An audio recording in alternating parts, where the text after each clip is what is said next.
말씀을 경청하도록 하겠습니다. 오늘 실은 하나님의 말씀은 사무엘상 3장 1절입니다.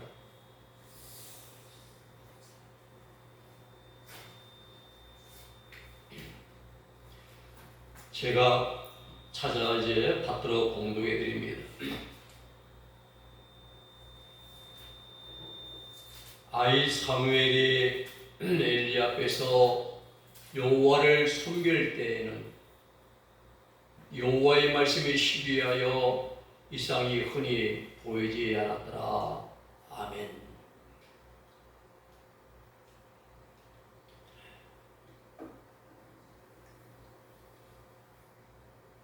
오늘 말씀의 제목은 무엇이 문제입니까? 라는 그런 제목입니다. 우린 길을 가다 보면은 맹인된 사람들을 만나게 됩니다. 맹인의 본래 의미는 앞을 보지 못하는 사람들이란 뜻입니다. 그렇지만은 우리 미술 전시관에 갔을 때에 그 그림이 무슨 뜻을 담고 있는지를 모를 때에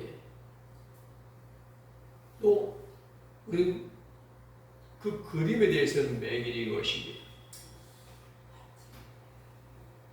지난 6월 달에죠.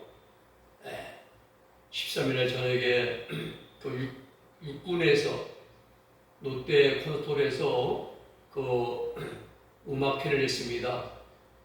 제가 한번 저녁에 거기 참석해 가봤는데 아주 오케스트라 반주가 있고 아주 웅장한데 그 음악이 무슨 뜻인지 도저히 이해가 안 돼요. 그냥 마냥 귀에 시끄럽게만 들리는 겁니다.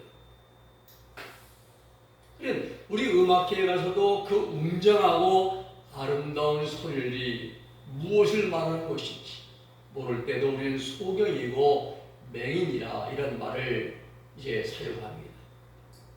눈으로 보아도 알지 못하고 귀로 들어도 깨닫지 못하는 문외한이기 때문입니다. 그러나 이런 것들은 알지 못해도 깨닫지 못해도 상관이 없습니다. 우리가 삶을 살아가는 그러한 데 있어서 하등의 지장을 주지 못합니다. 그러나 실제로 우리 두 눈이 멀어서 앞을 볼 수 없다고 한다면 삶은 매우 힘들어질 것입니다. 아침에 이제 새벽 예배 마치고 기도하고 이제 운동을 나가서 걷다 오면은 그 여자분이 아주 잘 걸었습니다. 아주. 그런데 오늘날 눈이 시력이 안 보여요. 두 눈이 안 보이는 겁니다. 요즘은 뭐 좀 여러 가지 이제 눈 이제 질병으로 못 보기도 하지만 남편이 손을 팔을 붙들고 지팡이 이거에 그 짚고 계속 걸어요. 보면은 안타까워요. 젊은 분인데 한 50대죠.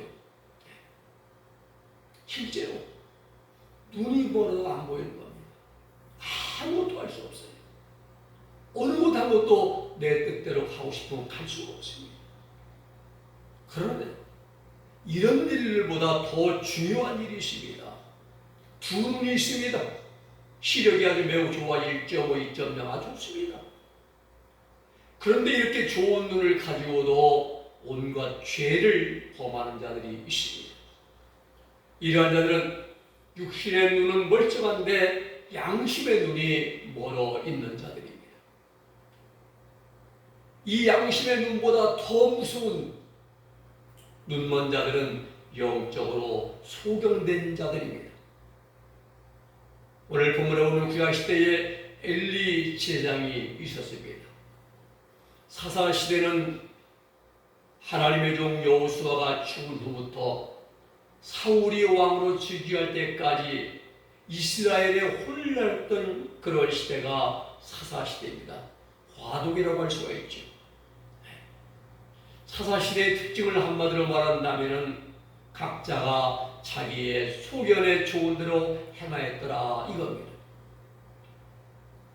사사기 21장 25절에 보면은 그때 이스라엘의 왕이 없으므로 사람이 각기 자기의 소견에 오른 대로 행하였더라 했습니다. 여러분, 이스라엘 왕은 하나님이십니다. 그 하나님의 말씀에 순종하고 살아가야 할 이스라엘 백성들입니다. 사무엘상 8장 6절을 지나보면은 사무엘이 기도합니다. 야훼여, 이 백성들이 제게 왕을 세우라고 지금 계속 복제에 요구하나이다. 하나님께서 응답하시는 거죠. 다 들어라. 이는 그들이 너를 버린 것이 아니라 나를 버린 것이라. 나를 버려서 자기들의 왕이 되지 못하게 하려 함이라 말씀하셔요. 이스라엘의 진정한 왕은 하나님이십니다. 그런데 그들이 왕이 없다 해서 왕을 세우라고 요구합니다. 우리 여러분, 엘리 제사장은 15명의 사사들 가운데에 14번째 사사인 동시에 제사장이었습니다. 사사는 이스라엘을 다스리던 종교 지도자, 정치 그리고 군사 지도자가 바로 사사입니다. 전쟁하면은 진두지휘하고 종교적인 그러한 하나님과의 관계도 이제 회복이 되고, 또 정치. 엘리는 그러한 정치와 종교와 전쟁에 대한 그러한 막강한 구원을 가지고 있었음에도 불구하고 이스라엘을 도탄에 빠뜨렸습니다. 무엇이 문제입니까? 엘리의 눈이 어두웠기 때문입니다. 사무엘상 3장 1절에 보면은 엘리의 눈이 점점 어두워져 가서 잘 보지 못하는 그때에 라고 말씀합니다. 육체적인 눈도 어두웠고 이보다 더 중요한 영적인 눈도 어두웠다는데 문제의 신앙성인 것이죠. 엘리도 처음 제장과 사사가 되었을 때는 눈이 밝아서 잘 보았을 것입니다. 옳고 그름도 잘 분별하고 빛과 어둠도 잘 구분하고 판결도 잘 했을 것입니다. 그래서 점점 나이가 들어가면서 육신의 눈과 그리고 분별과 판단의 눈이 점점 어두워져 갔습니다. 이렇게 되면 문제입니다. 이렇게 되면 육적으로 영적으로 위기입니다. 무엇이 문제입니까? 첫째, 하나님을 보지 못하는 것이 문제였습니다. 제사장은 하나님을 뵙고 하나님의 말씀을 받고 하나님의 말씀으로 백성들을 섬기는 일을 업으로 하는 사람이 제사장입니다. 그런데 엘리는 제사장이며 사사였음에도 불구하고 하나님을 보지 못했습니다. 본문을 들여보면은 여호와의 말씀이 시기하여 이상도 흔히 보이지 않았더라 라고 말씀합니다. 하나님의 말씀도 들리지 않았고 하나님의 이상도 보지를 못했습니다. 엘리가 다스리던 시대는 종교적으로 매우 어두운 시대였습니다. 하나님께서 계시나 음성이나 꿈으로 전혀 나타내 보이지 않으시는 그러한 불신앙의 시대였습니다. 그렇습니다. 하나님의 모습이 보이지 않는 시대는 예나 지금이나 불행한 시대입니다. 하나님의 뜻을 깨닫지 못하는 사람은 참으로 가장 불쌍한 사람들입니다. 오늘 여러분, 하나님의 음성이 어린 사무엘에게는 4번씩이나 똑똑히 들려졌는데 제사장이었던 엘리에는 단 한 번도 엘리는 듣지를 못했습니다. 무엇이 문제입니까? 엘리의 눈이 어두운 것이 문제였습니다. 눈이 어두운 결과는 하나님을 보지 못했습니다. 엘리 귀가 어두운 것이 문제였습니다. 결과는 하나님의 음성을 한 번도 듣지를 못했습니다. 하나님은 매 시간 분초마다 우리에게 말씀하십니다. 우리 몸에 등불인 눈의 기능을 가지고 있는 양심을 통하여 하나님은 말씀하십니다. 또 세상 만물이나 또 세속적인 삶이나 시대상을 통하여서 말씀해 주십니다. 특별한 경우에는 세밀한 음성으로 들려주시고 꿈으로도 보여주십니다. 주여 지난 밤 내 꿈에 배었으니 꿈을 나타내보시고 말씀도 주시고 또 환상도 보여주시고 문제는 이렇게 하나님께서 다양하게 말씀하시고 보여주시고 깨닫도록 해주셨는데 문제는 우리가 그것을 듣지 못하고 보지 못하고 깨닫지 못하는 데 있습니다. 사람은 나이가 많아질 때에 눈이 어두워질 수가 있습니다. 또 걱정과 근심과 염려에 빠졌을 때는 눈이 어두워집니다. 판단의 눈도 어두워집니다. 또 세상 일에 바쁠 때에도 눈이 어두워집니다.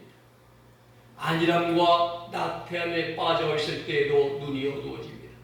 또 죄와 적당히 타협하며 살아갈 때도 양심의 눈은 어두워지고 마는 것입니다.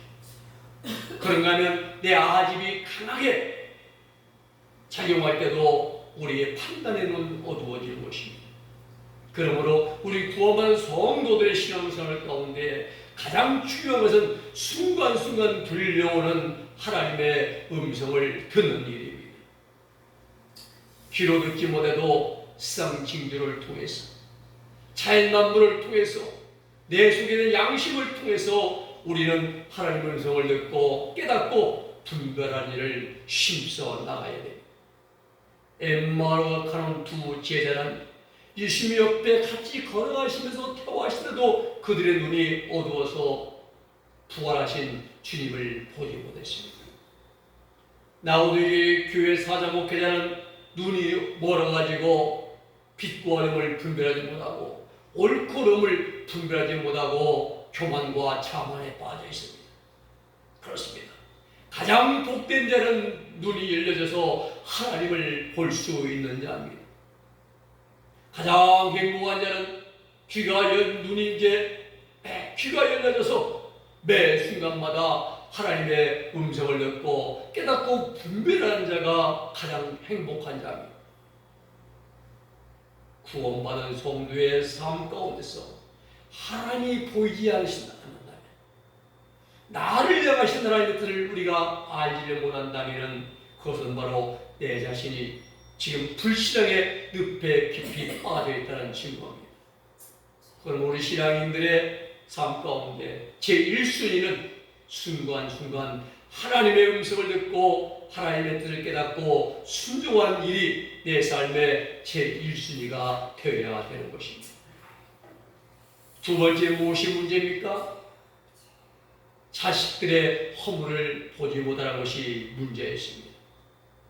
대부분의 사람들은 자기 자식에 대하여 관대합니다. 전라북도 전주인가요? 중학교에서 선생님이 아이에게 칠판에 문제를 내고 풀라고 했습니다. 근데 그 아이가 문제를 풀지 못했습니다. 그 부모가 그래서 아이가 친구들 앞에서 이제 창피당했다 해가지고 선생을 이제 고소했습니다.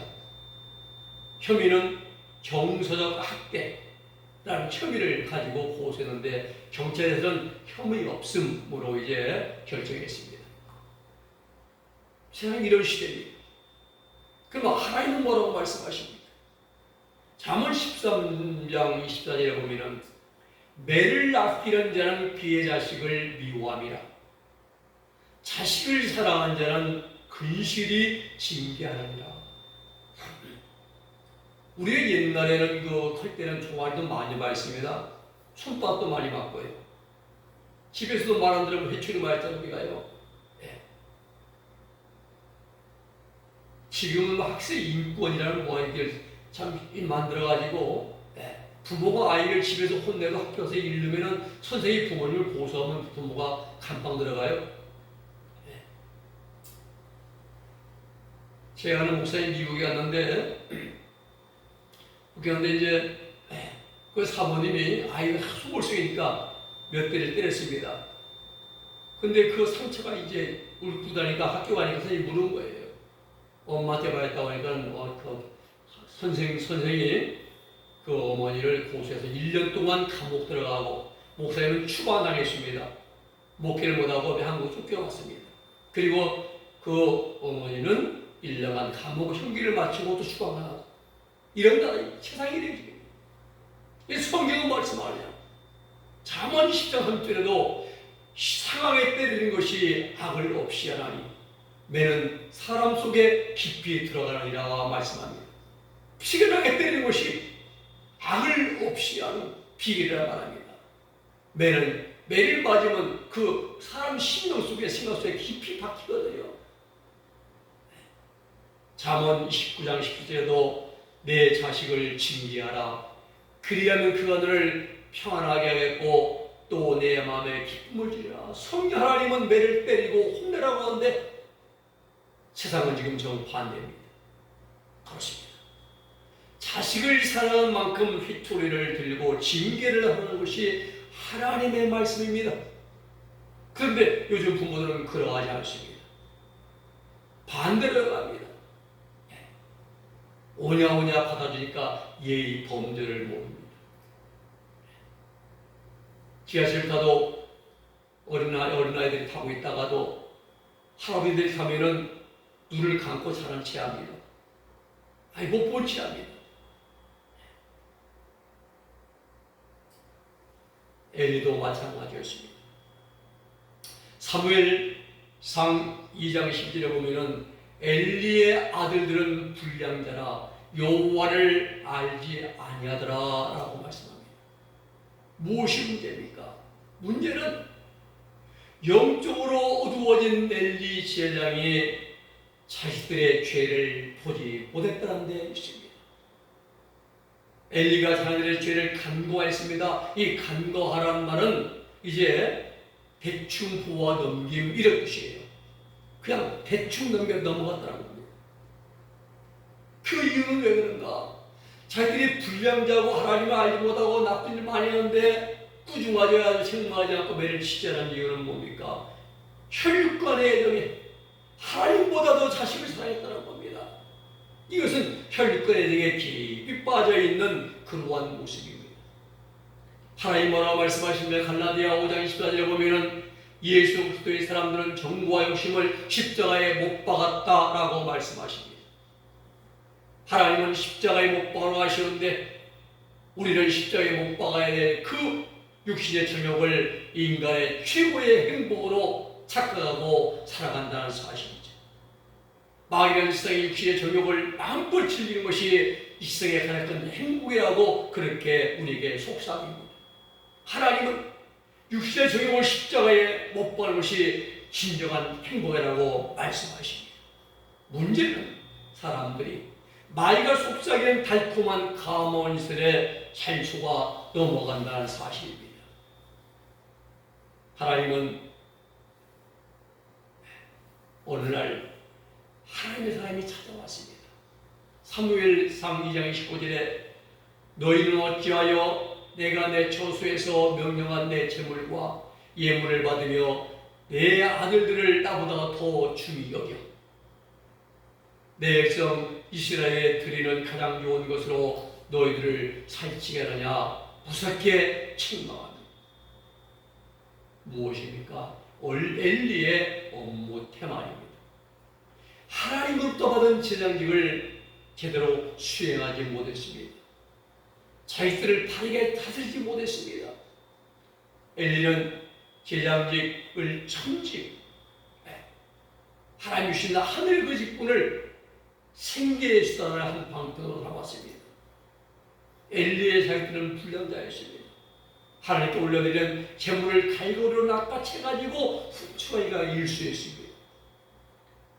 그것도 부족해서 성소에서 봉사하는 여인과 간까지 저질렀습니다. 사무엘상 2장 20절 21절에 보면은 엘리가 매우 늙었더니 그 아들들이 온 이스라엘에게 행한 모든 일과 회막문에서 수종들은 여인들과 동침하였음을 듣고 문제는 그 다음입니다. 엘리는 아들들의 범죄에 대하여 따끔하게 혼내고 매를 치고 엄히 다스렸어야 함에도 불구하고 부드러운 말로 타이르는데 그치고 말았습니다. 성경은 뭐라고 말씀하십니까? 2장 25절에 보면은 그들이 그의 아버지의 말을 듣지 아니했다. 아버지 말을 안 들었어요. 하나님 그동안 엘리의 집을 심판하시겠다고 경고하십니다. 이런 엘리의 집의 인생의 유익입니다. 제장 가정의 유익입니다. 심판이요 멸망이 것입니다. 보라, 내가 내 팔과 내 주성의 집 팔을 끊어 내 집에 노인이 하나도 없게 하는 날이 이를지라. 이스라엘에게 모든 복을 내리는 중에 너는 내 처소에 환난을 볼 것이다. 내 집에 영원토록 노인이 없을 것이고 그리고 내 집에서 출산되는 모든 자가 젊어서 죽으리라. 내 두 아들 홈리와 비누아스는 한날에 죽으리니 그 둘이 당할 그 일이 내게 표적이 되리라 라고 말씀하십니다. 무엇이 문제입니까? 엘리가 자식들의 허물을 보지 못했다는 데서 기인한 일인 것입니다. 허물을 보지 못했다.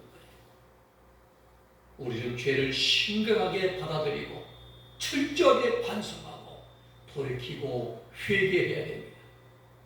작은 죄, 소죄도 큰 죄, 대죄로 보는 마음을 가져야 됩니다.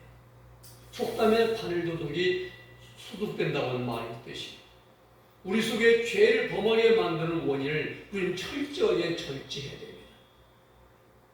정욕이잖아요. 물욕, 명예욕, 성욕, 식욕, 수면욕, 네 가지 욕망과 5가지 애정, 남녀 간의 애정, 혈육 간의 애정, 친구 간의 애정, 사업으로 된 애정, 이러한 애를 우리는 이제 절제하게 힘써야 됩니다. 그 다음에 갈라디아 5장 24절에 있잖아요.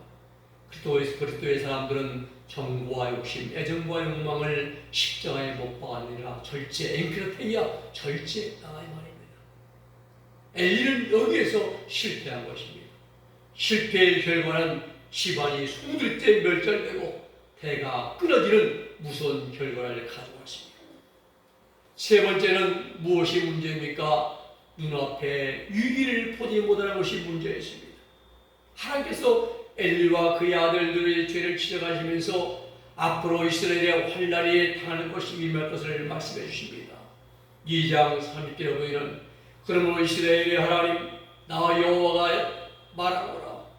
내가 전에 내 집과 내 수송의 집이 내 앞에 영영히 행하리라 하였으나 이제는 여호와가 말하노니 결단코 그렇게 하지 않을 것이다. 나를 존중히 여기는 자는 내가 존중히 여기고 나를 멸시하는 자는 내가 경멸히 여기리라 말씀하십니다. 보라, 내가 내 팔과 내 주성의 팔을 끊어서 내 집에 노인이 하나도 없게 하는 날이 이를 것이다. 무엇입니까? 유기입니다. 유기란 말은 위험한 고비나 시기를 말합니다.